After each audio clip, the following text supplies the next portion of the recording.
Hello and welcome to today's video.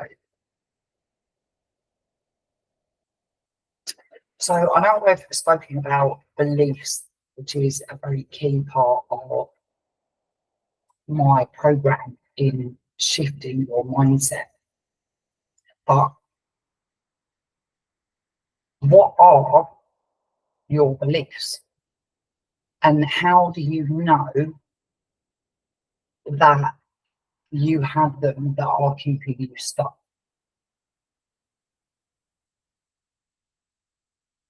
I ask this question because until I got a coach myself, I was not aware of the beliefs that I had. I thought I was positive, that not necessarily that I had everything all figured out, but yeah, I just didn't realise. I didn't realise that there was these beliefs going on in my unconscious mind that I had absolutely no idea about.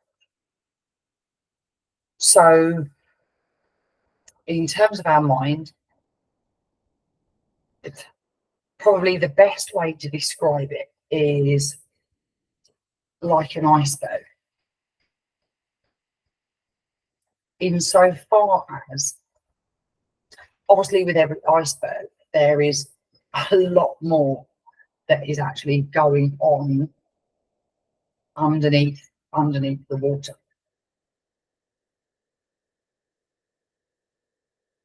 And so the little bit that we're actually consciously aware of is probably about 5%. It's just the tip. It's just the tip of the iceberg.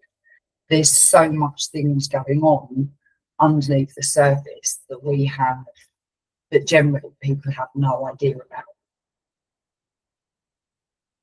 As scientists, there's so much that they know about the brain and neuroplasticity and, electrons, and that we can learn. And when we actually learn new things, if we reframe our beliefs, then like new little neurons actually connect to learn, to keep that new lesson actually stored in your memory. If I asked you, where was you on September the 11th, 2001, I'm sure you'd probably be able to give me an exact answer of exactly where you was.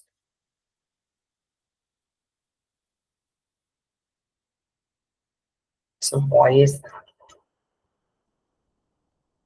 I can remember that, and then we go into a room and we can forget where we've left our keys or even what we've got in that room for. How many times I do that? We keep to a room and go, what do I come in here? And I have to go back to where I started, and then the idea comes back to me as to what the hell I was doing, and then if I go back into the room again, generally remembering what it was I went in there for the second time around. So back to the beliefs and the fact that a lot of them are going on underneath the surface. So why is that? So I have a story for you. So there was a study done with 5 monkeys in a cage. There's a pole in this cage, and at the top of the pole on the mezzanine floor there is various fruits and nuts, etc., that the monkeys really love to eat.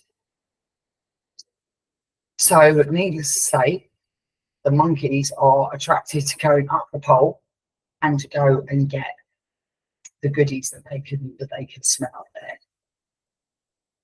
But the scientists, basically with the pole, that if any monkey touched the pole, freezing cold water was hosed over all 5 of them. So any of them touches the pole, everybody gets soaked, and it's freezing cold water.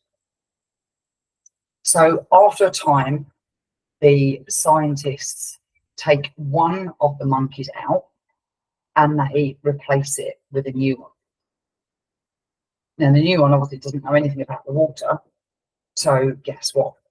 He goes to touch the pole. Now, as it is, the scientists have actually shut the water off, so there is no more water. But as soon as that new monkey goes to touch the pole, the other four then go and attack that monkey, go and jump on it and bite him and scratch him and do whatever to stop it from going up the pole. Until eventually the monkey learns, don't go near the pole. So they introduce a new monkey into the cage and take another one of the original monkeys out. And just like the one before him, he can smell the fruit up there, so he goes to touch the pole. Well, even that last monkey that just came in, that still hadn't been squirted with the water, he immediately then goes and jumps onto this other monkey and starts biting and scratching him, and they're all making a whole load of racket, as well as the other three that were originally in there. So now they're all beating up this monkey. So guess what? Eventually, that monkey also learns, don't touch the pole. And over time, the scientists change all 5 of the original monkeys, and still exactly the same thing happens. And then even as some of these monkeys have babies, if the baby goes near the pole, then again it gets bitten and scratched and told, drop them up, you can't go near the pole. So eventually what happens is no monkey ever goes near the pole again, because it's just known we don't go near the pole. It's just not really what we do, and if we do, then we are all beaten and scratched for it. So we no longer go near the pole.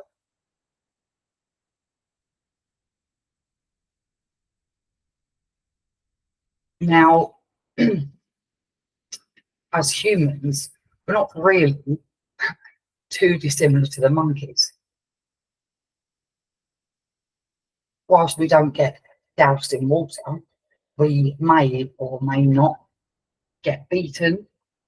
But however, there are consequences if we do stuff that society deems is not the right thing to do. So guess what? Really, we are the monkeys. And we are repeating behaviours and beliefs that have been taught to us. They're not our own, they have been passed down.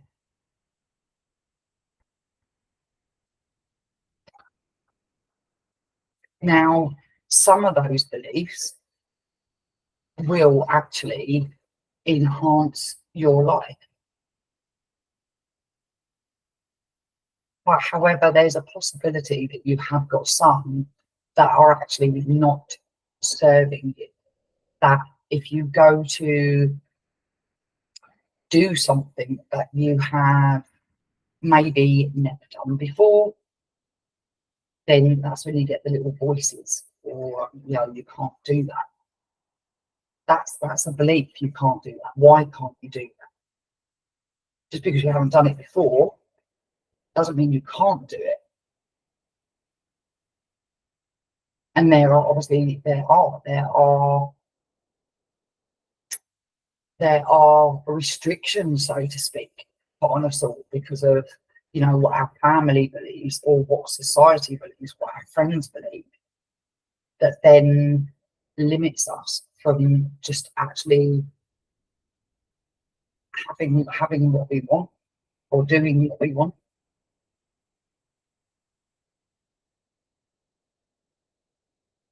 So my advice today is just to try and raise your awareness that you're sort of paying attention to those little voices, the fears and the doubts when they go off.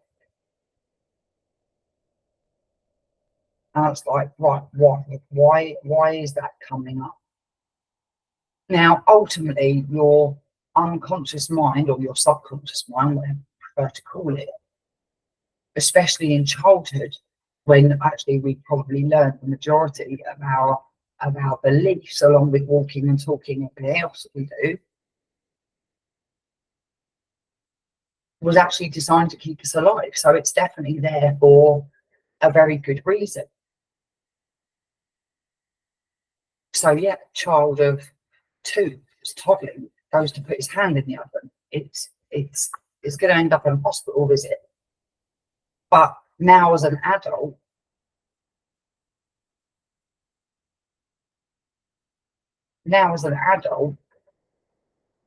the chances are that anything that you're actually going to do is not actually going to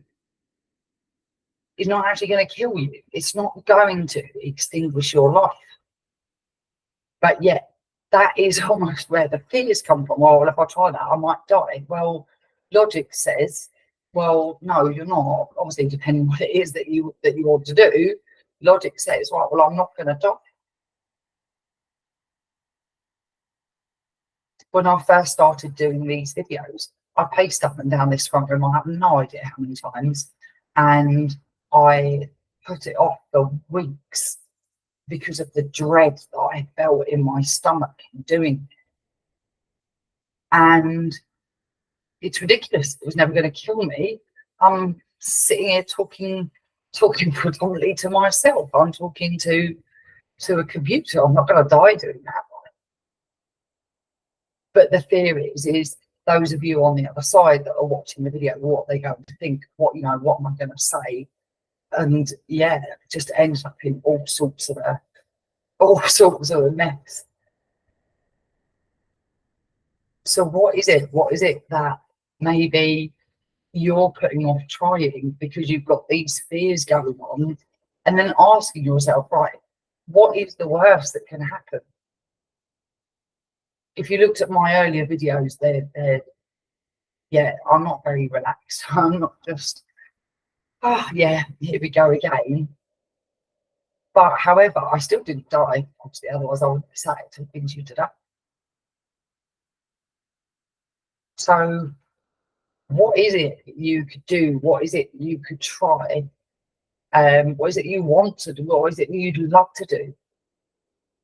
But yeah, at the moment you're listening to that, your voice in your ear, you know.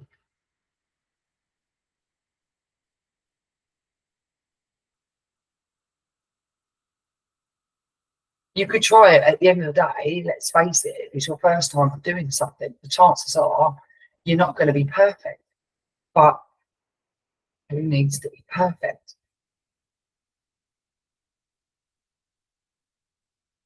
So as an example, I went skiing for the first time last January.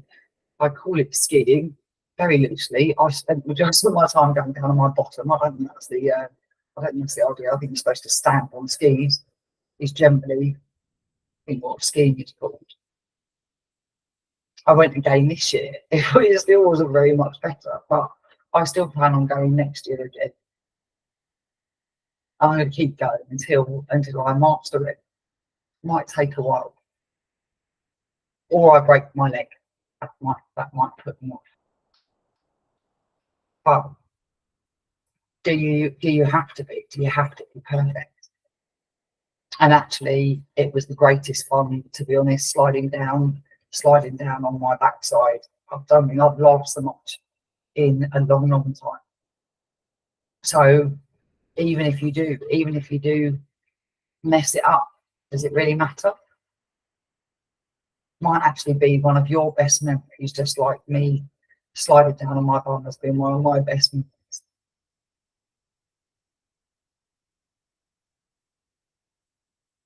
And if you give it a go, you won't ever know until you try it. Actually, it's something that you could really, really and really, really enjoy. And then you'll be wishing, why didn't I just do this years ago? Why did I listen to that little voice on my shoulder telling me, oh no, you can't do that, or you're gonna look silly, or people are gonna be looking at you. Life's way too short. Way too short. So anyway, if you like the video, hope you're having a fabulous day, and I'm sure another video will be following soon.